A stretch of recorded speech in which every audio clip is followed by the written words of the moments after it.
Hey, it's Greg here with MaritimeGardening.com. It's early morning around 6 a.m. in early July 2025. I got a beautiful garden going this year. Conditions have been pretty good.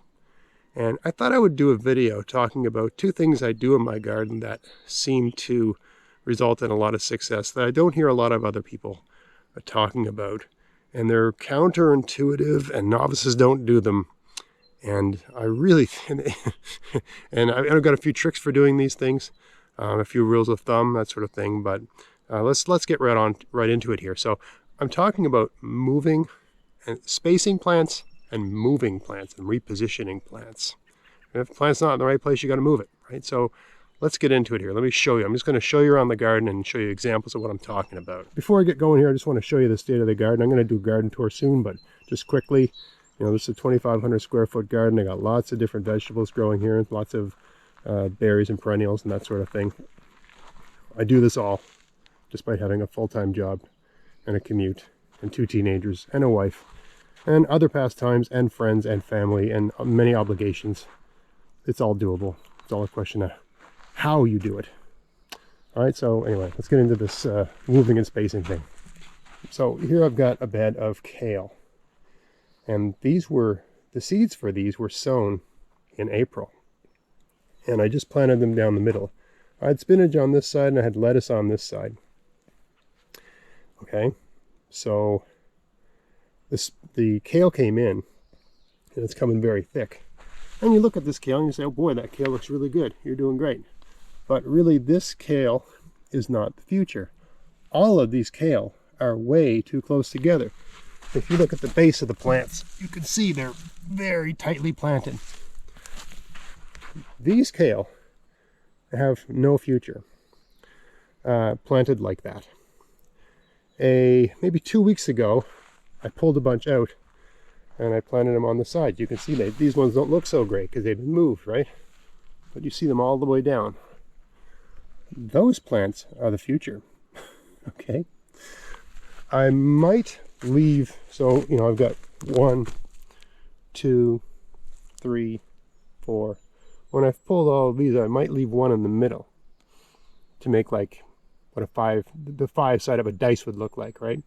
But that's as tight as I want. You got to remember that when a kale is full grown, it's almost 2 feet high and almost 2 feet, you know, in diameter, if you think about it like that, space it takes up.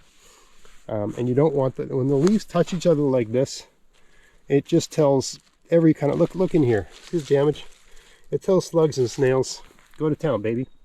And also, when they're tight like that, every leaf can't get the sun it needs, and every plant can't get the water and nutrients it needs to be the biggest, healthiest plant it can be. So it's really, you know, you're just not going to get your best plants. In a month, these kale will be nice and big and healthy, right? But if I leave these like this, in a month, they're not going to look so great. Okay, so these have to be taken out. Now I've repositioned some, and some of these will actually move to another bed. Not right now. I'm leaving them because I'm going to move some of these. And once I've done a final move with the ones I move, they'll all be done. They'll all be pulled. So I haven't pulled all of these yet because I got a place I want to stick them. But it's too soon to stick them there. Okay. The lettuce, the spinach, bolted when we had a really hot spell and it all bolted, so that was all wrecked. The lettuce, I planted lettuce all the way down, but it was only like a little clump of it down in this corner where the lettuce germinated. So I pulled them all out because this was going to be a kale bed anyway. This was maybe 3 weeks ago. I pulled all the lettuce out and I moved it to another spot. Let me show you that. So here we've got a bed where I'm growing beans. Okay, you can see these are climbing beans and they're climbing up the trellis. And this will be like 7 feet high of beans eventually. Vortex bean, beautiful, delicious bean. But, I mean, this is the lettuce that was growing in all tightly packed in a space about 3 feet long in that other bed I was just at.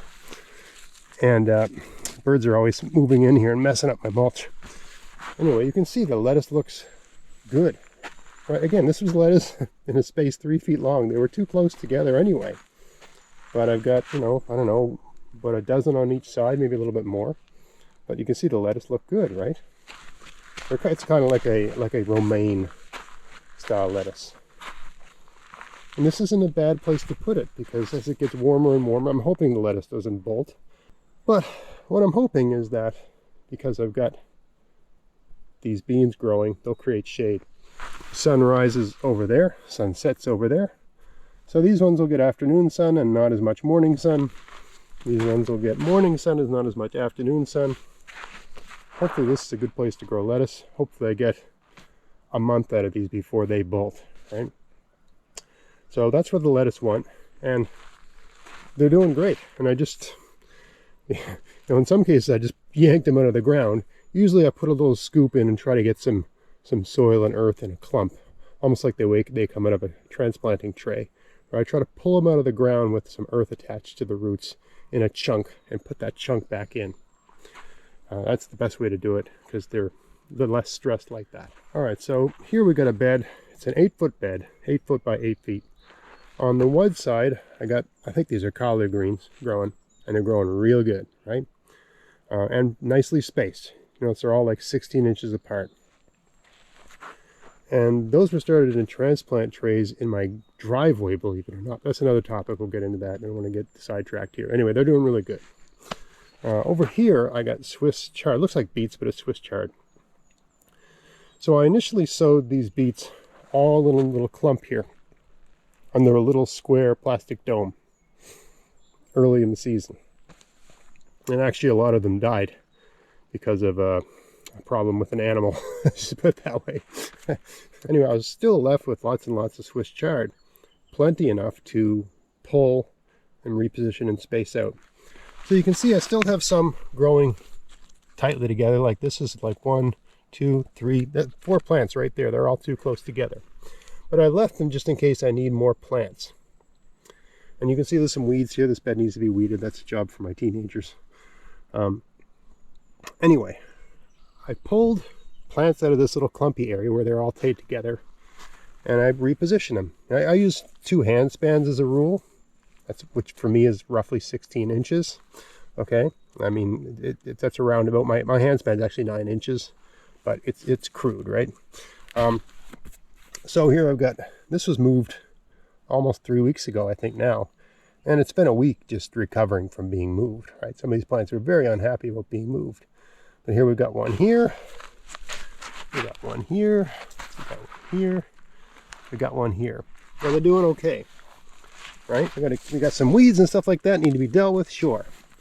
But once these plants get a little bit bigger, they're almost there. Once the plants get a little bit bigger, I'll thin this out so that every plant is about roughly 16 inches apart, and I'll mulch it the same way I did the collard greens over there. And in about a month, these Swiss chard will look like those collards in terms of the height and size and health, right? When I first move the plants, I don't put the mulch down generally, unless they're really big, right? So when a plant's 6 inches high like this one, that's when you mulch it, in my opinion. This one here is only about 4 inches high. And if you mulch this, I find they tend to be susceptible to pest damage, much more so than if they're this high. I mean, these don't look that much different, but this just has a couple more inches, and they seem to do better in mulch when they're 6 inches high. So it's a pain right now not having this mulch because I have to water. I mean, I haven't watered that bed in weeks. We've had some hot spells.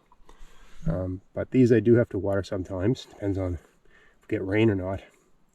But I'm waiting for them to reach a certain height. You can see this one here. This is too small to mulch.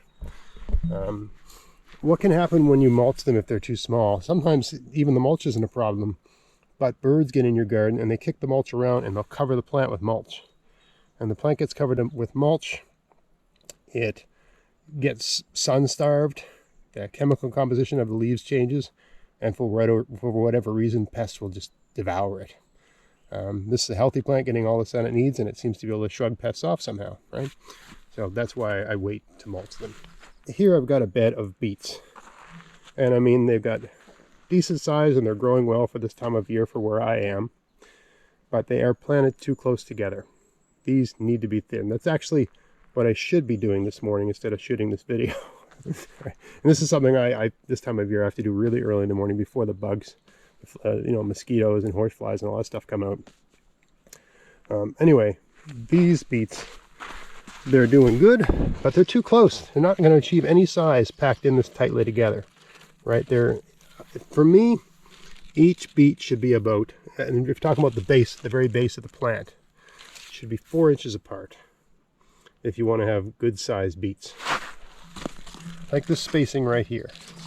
Oh, you can see that they're 4 inches apart. These two are okay.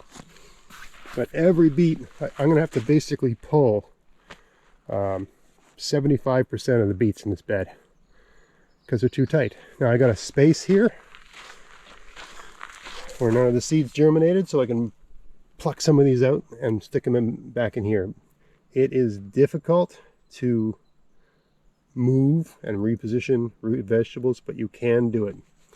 A, if you take enough soil when you do it, but B, if you just keep the taproot nice and straight and you get the taproot, if you get the root out in one complete piece.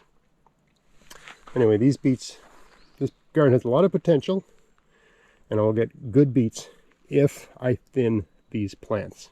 If I leave it like this, I'll have lots of greens and I'll have lots of beets, but they'll be crappy greens and little, pathetic beets. I want big fat beets and big leafy juicy greens. Every plant needs space for that to happen. Here I've got a carrot garden, and you can see the carrots are coming in nice, and these were planted sometime in May.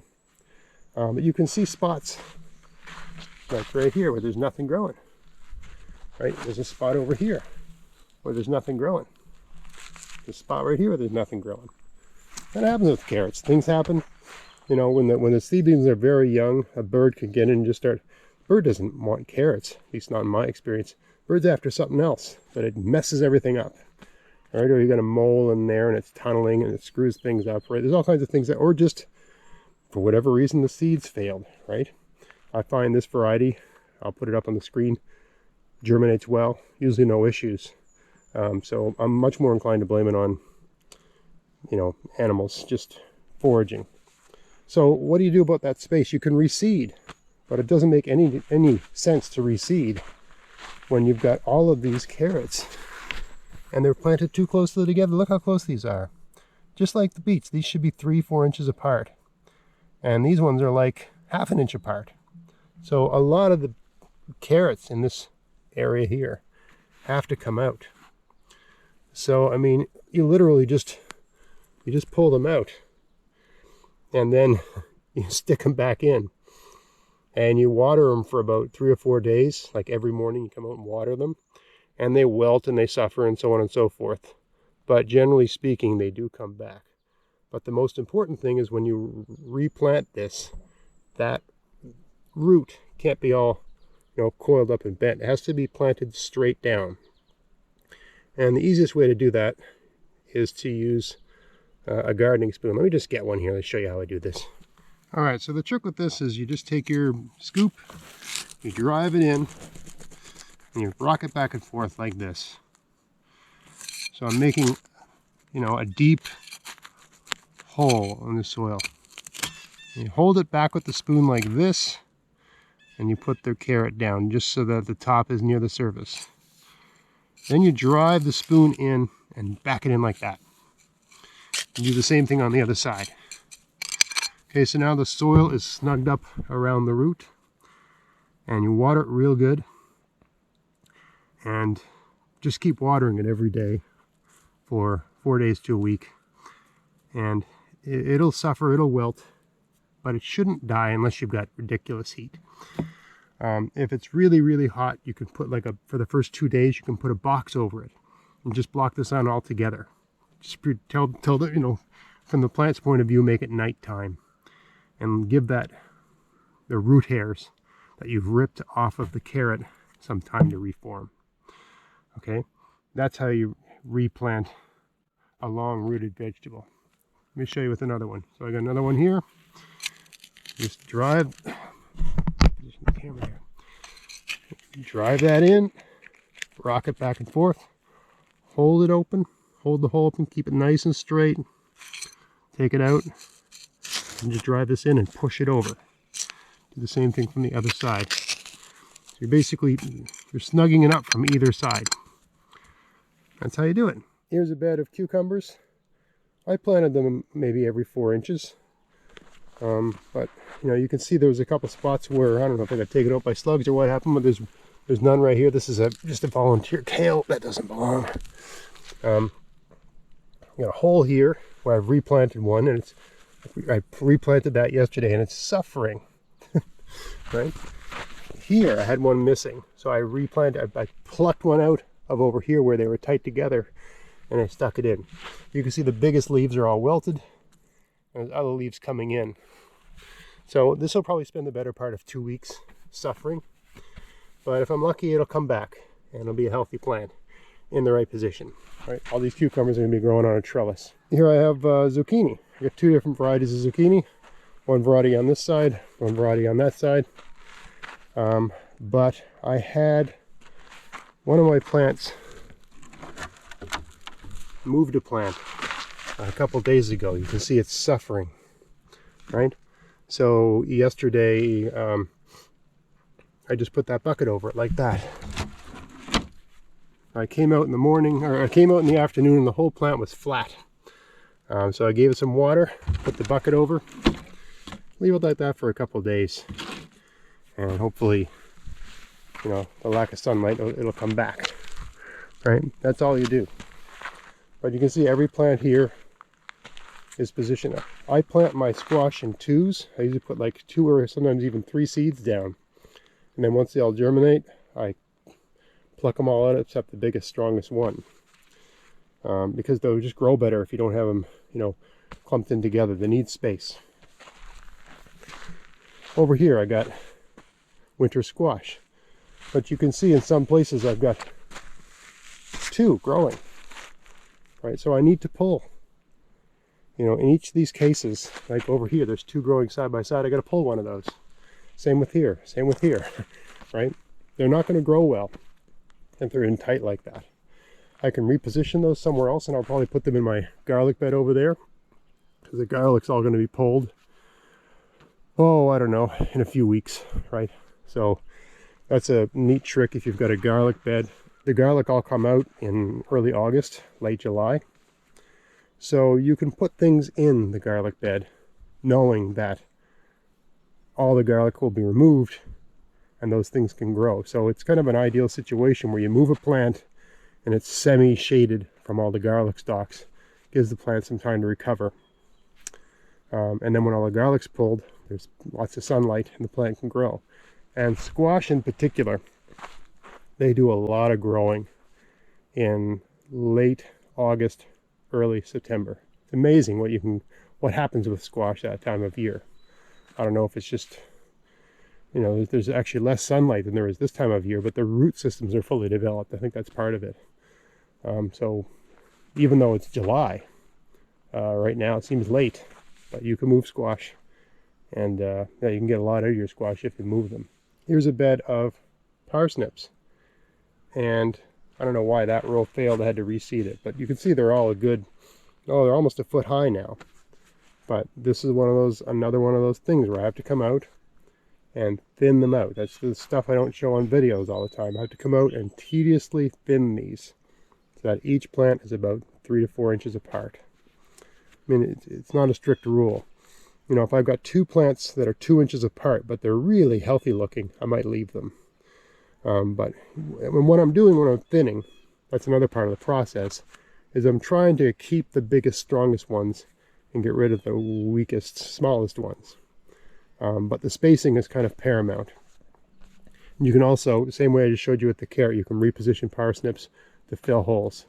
I think this was a hole, and these 2 were repositioned.